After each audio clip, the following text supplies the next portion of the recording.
So hey guys, আমি অভিনন্দন আর তোমরা দেখছো অভিনন্দন লাইফ স্টাইল। তো আজকে আমার পরীক্ষা আছে সেই আন্দুলে। এখন চান দান করবো, খাবো দাবো, তারপরে এসে অনেকটা দূর বাইরে এখান থেকে। এই টিকিয়াপাড়া থেকে যাব, তারপরে স্টেশনে যাব, টিকিয়াপাড়া স্টেশন, তারপরে ট্রেন ধরবো। আর বাইরেটা দেখুন ভাই, পুরো রোদ উঠে গেছে পুরো। আমাদের সেই এক্সাম পড়েছে দুপুর 2টো থেকে, মানে সেকেন্ড হাফে। পুরো মাথা নষ্ট। এখনো দেখো, এখনো সব কিছু বোঝানো হয়নি।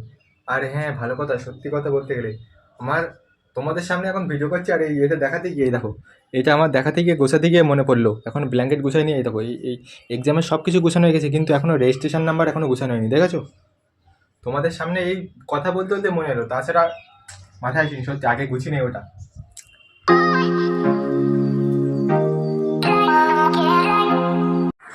সত্যি বলতে ভাই, কলেজটা আমাদের থেকে অনেক ভালো। দেখো,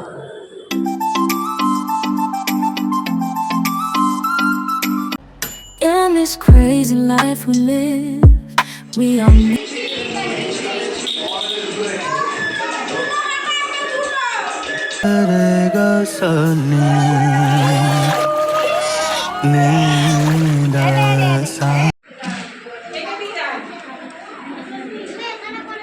এসেছি আমরা অনেক আগে, খাওয়া দাওয়া কমপ্লিট। এখন এই ছাদে বসে বসে আইসক্রিম খাচ্ছি। এই দেখো, আইসক্রিম আর আমার মধ্যে একটা মিল আছে ভাই। এই আইসক্রিম যখন গলে যাচ্ছে না, আমার মনটাও এরকম নরম, গলে যায়।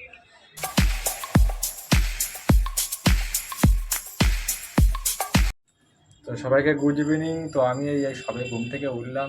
সেই গেছিলাম তখন ভাইয়ের অন্নপ্রাশনে, এসে ঘুম পড়েছিলাম, এই এখন উঠলাম।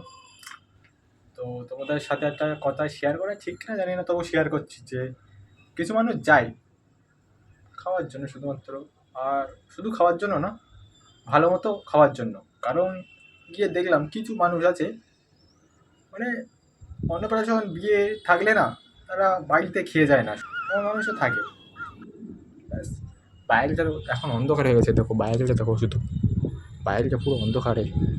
আর এখানে একটা পার্ক আছে, এই যে এখানে বাচ্চারা সব এসে খেলা করে। আমার সাধারণত ব্লগ একদিনে তো কমপ্লিট হবে না, আমার শর্ট শর্ট ক্লিপ কাটি। আর সবার সামনে এত লজ্জা করে যে ব্লগ ফোন বের করতেই লজ্জা করে। আর কি করবো ভাই, কি করবো, যে ফোন বের করতেই লজ্জা করে। হবে আস্তে আস্তে। বাট একটা জিনিস তো অত সহজ হয় না। সবসময় একটা কথা মনে রাখবে যে একটা জিনিস খুব তাড়াতাড়ি হয় না, খুব ধীরে ধীরে সেটা অর্জন করতে হয়। তেমন আমার এই লজ্জা, আমার এই লজ্জাটা কেন আমি যাচ্ছি না, আমি এটা বুঝতে পারছি না। তোমাদের যদি কোনো সলিউশন থাকে এর এই লজ্জা দূর করার, তো অবশ্যই আমাকে কমেন্টে অবশ্যই জানিও। আবার আজকে রাত্রে একটু পড়তে হবে ভাই, প্র্যাকটিক্যাল অনেক কাজ বাকি। তো আবার সকালবেলা আবার কালকে ইনস্টিটিউট আছে, সেই ক্লাস, সেই 9টা থেকে ক্লাস, সেই 4টে পর্যন্ত। লাইফটা পুরো। তো আমি এখন ছাদে চলে এসেছি ভাই। ছাদে ভাই খুব ভালো লাগে, এবং এই গরমের সময় না সত্যি ভালো লাগে না, সেই লাগে সেই। আমরা আছি এখন ইনস্টিটিউট, মাইকে দেখো। Hello hello. তো এই মালটা এখানে বসে বসে প্রেম করছিল। তো কেউ আবার প্রেম করলে না, আমার আবার জ্বালাতে হেব্বি লাগে, ওদের কাছে করতে হেব্বি লাগে, কেন জানি না, কিন্তু হেব্বি লাগে। যে রাস্তা রাস্তায় কেউ প্রেম করলে না, আমি আমার তাই থাকি, কি করে সেই সেই লাগে, জানি না কেন, কিন্তু ভালো লাগে। इंग्लिश थोड़ा थोड़ा जानते हैं क्या? जैसे हाँ, हम जानते हैं ये अधूरा है हाँ। फिर भी हमारे घर में हम ही सिर्फ यही बोल सकते हैं फाकी। फिर से बोले आई फाकी। ये आउटडोर ইউনিটকে ছাদে তুলতে হবে। তো এই সবেমাত্র ইনস্টিটিউট থেকে আসলাম, এসে খাওয়া দাওয়া করলাম, ব্যাস। তারপরে ভাই একটু শুয়েছিলাম। এবারে ভাই একটু এডিট করব, তারপরে কালকে ভিডিও ছাড়বো। অনেক দিন হয়ে গেছে ভাই, এই ক্লিপ জোগাড় করতে করতে একটু একটু করে ভাই অনেক দিন হয়ে গেছে। তো ভাবি ছেড়ে দিই, তারপরে যা হবে দেখা যাবে। পরপর তো ভিডিও ছাড়তে থাকবো, দেখতে থাকো তোমরা।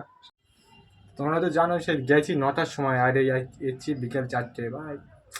পুরো মাথা নষ্ট ভাই, কি আর করা যাবে, চাপ, বহুত চাপ ভাই। এই ফাইনাল সেমিস্টার চলছে, বহুত চাপ। আর বয়সটা এমন, চাপ তো নিতেই হবে, কি বলো? তোমরা বলতে পারো এই শালা খুব হারামি টাইপের ছেলে, কিন্তু সত্যি বলতে আমার মনটা এখান থেকে না খুবই নরম, খুবই নরম। যারা পার্সোনালি মেশে তারাই জানে। ছাদে বসে আছি, ছাদে একটু পরে না হেভি হাওয়া লাগবে ভাই, সেই জন্য এসে বসে থাকি। আমি কী করবো, একা একা এখানে কোথাও বেরোই না। আর বড় কথা এটাই যে আমার এখানে কোনো বন্ধু বান্ধব নেই ভাই, এখানে বন্ধু বান্ধব করতে আমারও ভালো লাগে না। সব বকাটে ছেলেপিলে, আমাদের গ্রামের ছেলেপিলে বন্ধু ঠিক আছে, এখানে শহরের ছেলেপিলে কিন্তু বকাটে মতো, ভালো লাগে না তেমন একটা। একাই ঠিক আছি, একাই ঘরের মধ্যে থাকি, এডিট করি ভিডিও, হয়ে যায়। রাস্তাঘাটে বেরোয় না খুব একটা, বন্ধু বান্ধব বলে হতো কিন্তু হয়ে যায় একা, কোনো ব্যাপার না, চলে যায়। আর তোমাদের একটা কথা বলতে অবশ্য ভুলে গেছিলাম যে এটা আমার ফার্স্ট ব্লগ এই চ্যানেলের, তো তোমরা অবশ্যই সাপোর্ট করো, এটা বলবো না, আর তোমাদের ভালো লাগলে অবশ্যই বলবে।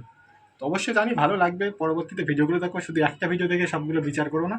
আর সবার মতো এমন বলবো না যে this is my first blog, please support me, এমন কিছু বলবো না।